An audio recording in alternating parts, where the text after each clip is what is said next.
Welcome to the Biblical Perspectives for Leadership podcast, where timeless biblical truths meet modern leadership. We are thrilled to have you join us on this journey of exploring how biblical principles can guide us in leading with wisdom, integrity, and purpose. Whether you're leading in the church, your workplace, or your community, this podcast is designed to inspire, challenge, and equip you for the road ahead. Let's dive into today's conversation and discover how Scripture shapes the way we lead. Welcome back to Biblical Perspectives for Leadership. Great to be back. Today we're launching into quite a deep dive. We're focusing on these timeless leadership principles and really how they connect to your everyday life. And we're drawing this straight from the Bible. Exactly. Our journey today, it takes us into a really pivotal moment presented in our source material. We're looking at the story in Genesis chapter 12, verses 1 through 8. Mm-hmm. This story is highlighted in the material as, well, an absolute game changer.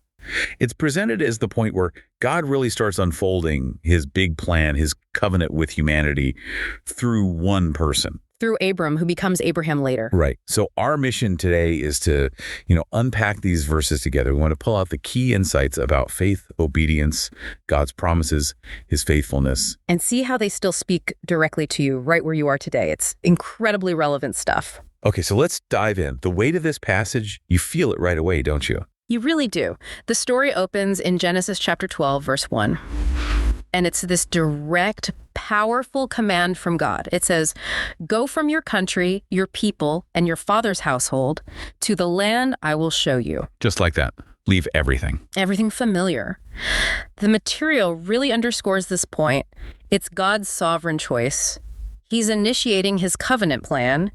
He singles out Abram and says, leave it all behind. Your home, your family, your whole cultural identity. And the context here, which the material points out, is so significant. This isn't just, some random instruction out of the blue. No. Abram is presented in the biblical record as being the 10th generation after Noah's flood. And the theological insight highlighted here is pretty amazing. This is apparently the first time in 10 generations that God speaks directly to an individual like this. 10 generations. Think about that pause. Yeah. And think about what just happened before this. In Genesis chapter 11, verses 1 through 9, you have the judgment at the Tower of Babel. Humanity tries to make a name for itself, unified rebellion, building this tower. And God steps in, scatters them, confuses their languages. Judgment. Exactly. And then, boom, the very next chapter, Genesis 12, God speaks again. But this time, it's a blessing flowing into the world, channeled through one chosen man, Abram. It really marks a huge turning point, doesn't it? A new divine initiative right after judgment. It absolutely does. And the material, it gives us some specific details, historical markers that add even more weight to this call. Like his age. Exactly. Abram was 75 years old at this moment. 75. Wow. And this call, it came 367 years after that Tower of Babel event. So imagine being 75 and being told, okay, leave everything you know, your comfort zone, your security, your identity tied to this place and these people. That challenges, everything conventional wisdom might say about starting over or making radical changes, right? Whether you're talking personal life or, leadership. Totally. It kind of blows up the idea that big ventures are only for the young, or maybe those already settled in a certain way. Absolutely. Imagine someone maybe late in their career, nearing retirement, and they get this call to just abandon everything and venture into the unknown based purely on a promise. That takes profound trust. Just incredible faith. And God doesn't just issue the command. He backs it up with these amazing promises that elevate this whole thing into something world-altering. Let's look at what comes next in Genesis chapter 12, verses 2 and 3. Okay.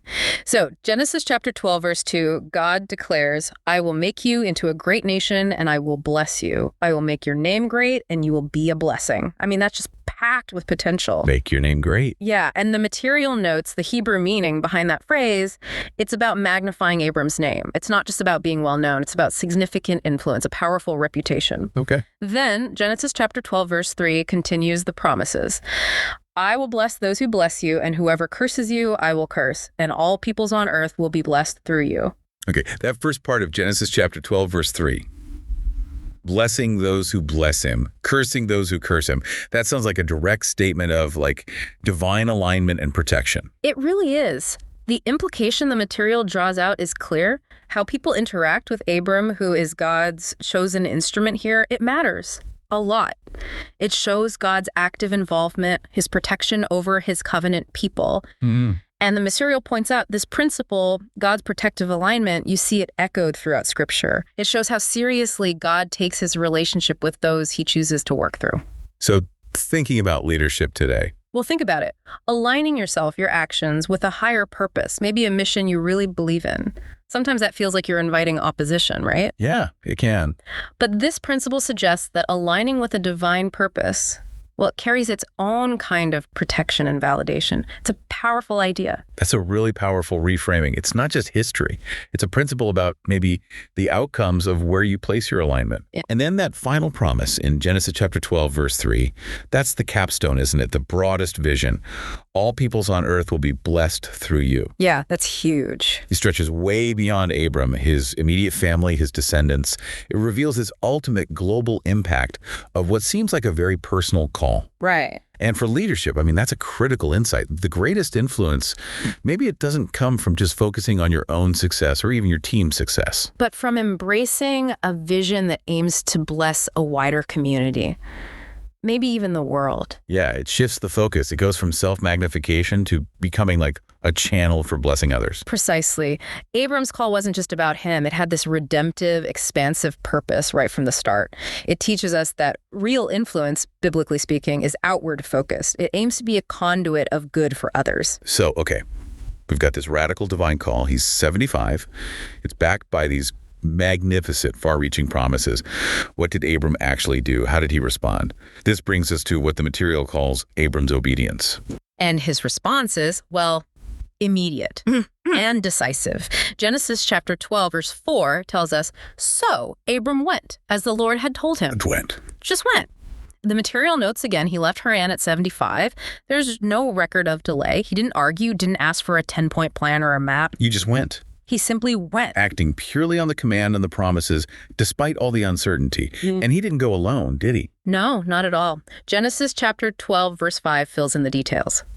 Abram took his wife Sarai, his nephew Lot, all the possessions they had accumulated and the people they had acquired in Haran, and they set out for the land of Canaan. So he's leading this whole group. An entire household. Dependents, resources, everything. This adds another layer to the leadership aspect, doesn't it? He's responsible for guiding all these people into this totally unknown future based solely on his faith in God's call. And their destination was a land God had only promised to show him, not even given him yet. Right. Not yet possessed. This is where that insight from the material, the one about power and obedience, becomes incredibly relevant. It's not just about following rules. It's about what that act, that obedience, actually unlocks. Yes, this insight from the material is really key. It explains that the power in obedience, both spiritually and, practically, comes from a few connected things. Trust, alignment, discipline, and then ultimately, blessings. Okay, let's break that down a bit for leadership and just everyday life. Okay, so when you trust a vision or a conviction, maybe a calling that feels bigger than you, and you align your actions with it, even when it's hard, requires discipline. That active obedience, it taps into a strength that isn't just your own. So it's like lining your compass with a true north you didn't set yourself? That's a great way to put it. So obedience isn't passive. It's not just compliance. It's an active force. An active force. I like that. Exactly. The material suggests this power unlocks potential that was, previously inaccessible. Think about it. Abram, staying in Haran, comfortable, known, his story, his influence, his potential would have been limited to that place. Right. By obeying the really difficult call to leave, he unlocked the potential to become the father of a great nation and the channel for global blessing. Obedience can create stability even in uncertainty because you're anchored to the one who called you, even if everything around you feels chaotic. So it draws on a strength greater than your own plans or ability. Precisely. So for you listening, maybe ask yourself, what's a difficult step of obedience? Maybe to a conviction or a call you feel. That, if you took it, might unlock potential and create stability you really need right now, whether it's in your work, your family, your personal growth. That really does shift the perspective. Obedience becomes almost like a strategic move towards flourishing, not just a duty you have to do. Okay, so after leaving Haran, Abram journeyed and eventually entered Canaan. the land God promised to show him. But the journey within Canaan itself is also significant, isn't it? Let's explore Genesis chapter 12, verses 6 through 8. Right. Genesis chapter 12, verse 6 tells us, Abram traveled through the land as far as the site of the great tree of Moreh at Shechem. So he's not just sitting at the border, he's moving through the land. And then something really significant happens at Shechem. According to Genesis chapter 12, verse 7, God appears to Abram again. Yes. Not just a voice this time, an appearance. And God reinforces the earlier promise, saying explicitly, to your offspring, I will give this land. Wow. That direct appearance, that confirmation, it must have been so strengthening for Abram, especially after he'd already taken that big step of faith. Absolutely. It's almost a principle of leadership itself, isn't it? Sometimes the confirmation or the clarity comes after you take the first hard step of faith, not before. That's a great point. So how does Abram respond to this appearance, this reinforced promise? Well, Genesis chapter 12, verse 7 continues. So he built an altar there to the Lord who had appeared to him. Building an altar, that's a deliberate physical act. And building altars becomes this recurring thing for Abram in this new land. The material lists several powerful reasons why he did this. Why were these altars so important? What can they teach us about our own journeys? Yeah, the altars served multiple purposes. They were like significant markers on his journey of faith and really leadership in a brand new land. According to the material, he built them first to acknowledge God's presence and confirm the reality of his promises right there in that specific place. Okay, acknowledging presence and promises. Second, to express deep gratitude. Gratitude for God's guidance and protection through what must have been a very challenging journey. Gratitude, yes. Third, to establish these spots as places of worship, kind of marking the land spiritually as he claimed it by faith. Establishing worship. And fourth, they served as physical reminders of his covenant relationship with God, visible symbols of his faith and God's faithfulness. Those are powerful reasons. Yeah. And thinking about how that translates to leadership, to everyday life today, what are your altars? How do you intentionally acknowledge where you see God's guidance or blessing in your life, in your work? Good question. How do you build in practices that express gratitude, especially when things are tough? What are the physical or maybe symbolic reminders you create to anchor your faith, your values, your purpose, especially when you're in new, maybe uncertain territory? It's like building spiritual waypoints along the path. Exactly. They're deliberate acts of remembrance, of devotion. And Abram didn't just stop at Shechem. Genesis chapter 12, verse 8 records his next step. From there, he went on toward the hills east of Bethel and pitched his tent, with Bethel on the west and Ai on the east. So he's continuing his journey, moving deeper into the promised land. Yes, and significantly, Genesis chapter 12, verse 8 also states that he built another altar there and called on the name of the Lord. Again, the repetition is key. It wasn't a one-off thing. As he moved to a new spot within Canaan, he again prioritized worship. He acknowledged God's presence and promises. It shows that consistent devotion, calling on God, it was integral to his journey of leading himself and his whole household through this uncertain new world. So building these altars, calling on the Lord, these were acts of anchoring himself in his relationship with God, demonstrating trust and reliance at every new step. That's right. So we've traced this foundational story from the material. God's surprising, costly call to a 75-year-old man, Abram's immediate faith-filled obedience, the journey into this uncertain promised land, those crucial moments of divine confirmation, and these intentional, repeated acts of building altars, tangible expressions of worship, acknowledgement, gratitude along the way. And tying it all back to our mission today, Abram's story in Genesis chapter 12, verses 1 through 8, it provides such foundational principles, doesn't it? For both leadership and just living life. It teaches us about the courage needed to trust a calling that's bigger than us, even when it means stepping way outside our comfort zone. Yeah. It highlights the transformative power that's unleashed through that kind of radical obedience, not just following rules, but actively aligning with a higher purpose, and how that unlocks potential, creates stability. The altars. And it profoundly emphasizes the importance of consistently building those altars, whatever those intentional practices of worship, acknowledgement, and gratitude look like for us. They anchor us and remind us of God's faithfulness throughout our own journeys. The material really encourages us, you listening, to reflect on this personally. Are you ready to trust God's promises?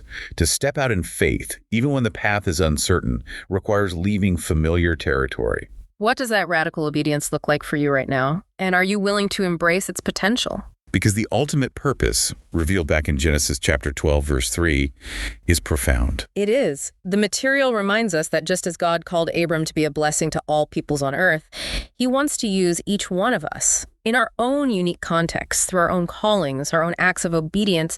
He wants to use us to be a blessing to others. That outward-focused impact seems like a key outcome of living this life anchored in faith and obedience. It's presented that way, yes. Yeah. A really key takeaway.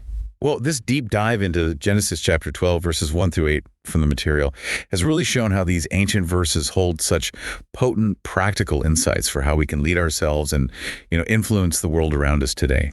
Thank you for joining us on this exploration. Thank you. And maybe just a final thought for you to consider, building on that powerful image of the altars and the call to be a blessing. In the places God has led you, the roles you have, the relationships you're in today, what does it look like for you to intentionally build altars of acknowledgement and gratitude? And how might those acts, those moments of anchoring your faith and purpose, directly empower you to be a greater blessing to those around you? Something to think about. Definitely something to think about. Until next time. Thank you for joining us on the Biblical Perspectives for Leadership podcast. I hope today's insights have encouraged and equipped you to lead with faith, wisdom, and purpose. Remember, the greatest leader of all time taught us that true leadership is about serving others. If you enjoyed this episode and podcast, be sure to subscribe, share it with others, and leave a review.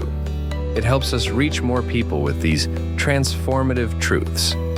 Until next time, keep leading with grace and walking in purpose.